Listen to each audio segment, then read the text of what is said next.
When he was in middle school, Joey was very shy, but he thought it was common for many kids his age. He never kissed a girl or did anything like that. Some of his friends said they went even further and began to feel the pressure, but he still had difficulty getting close to the girls that way. He was a big fan of video games both in middle school and early high school. It was 2010. He was 13 years old. His favorites were the online role-playing ones, in which he could collaborate with many players from all over the world. His older brother played a lot, and so did he. He didn't remember exactly how it happened, but he did make friends with this female player who was above his level. Her username was Medusa.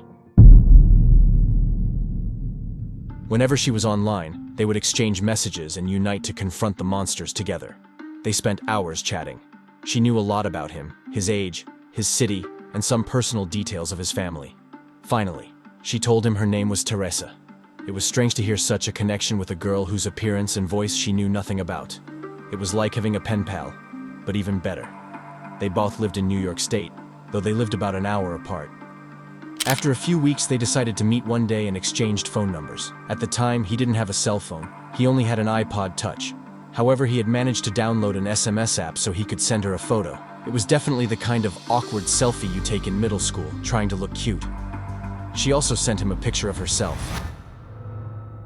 She must have been about 15. He found her very attractive. Both of them were underage, so it seemed difficult to meet.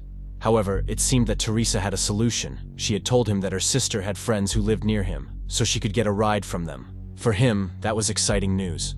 He wanted to wait a day or a night when his parents wouldn't be home and he'd have the house to himself. This would have been about a week later when his parents were going to Hampton for the whole weekend.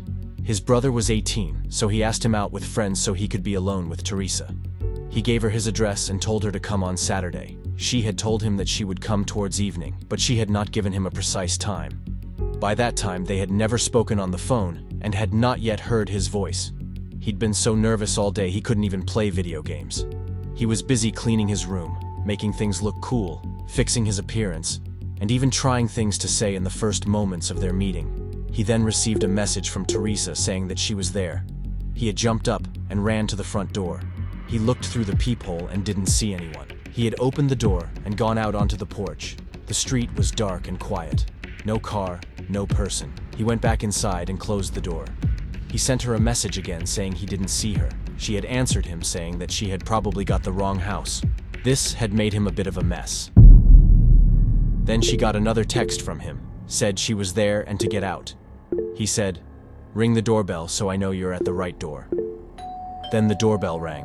His nerves were really tense now. He had gone to the door, looked through the peephole, and had not seen anyone, only a hand extending towards the door and knocking.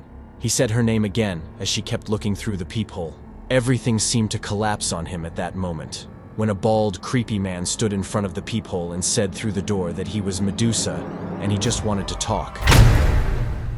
He ran out the door with his hands over his mouth, really speechless. The person he talked to all that time was a grown-up, creepy man. He was disgusted and scared. He went to call his brother on his cell phone, but he hadn't answered. The bell kept ringing. He went into his bedroom and barricaded himself inside. He wanted to call his parents, but he was too embarrassed to do it. His room had a large window overlooking the courtyard. He had seen the boy on the other side trying to look inside. He started knocking on the window and started saying through the closed window that they could at least be friends. He hadn't answered. He called his brother again, and this time, he answered. He told him to come home right away because Teresa was a grown man, and he was at his window. He was on his way home with his friends at the time, and he was on the phone with Joey the whole time. He ran to his parents' room upstairs and hid there. The man had harassed him with messages, saying he wanted to talk, and that there was a reason he had to lie about who he really was.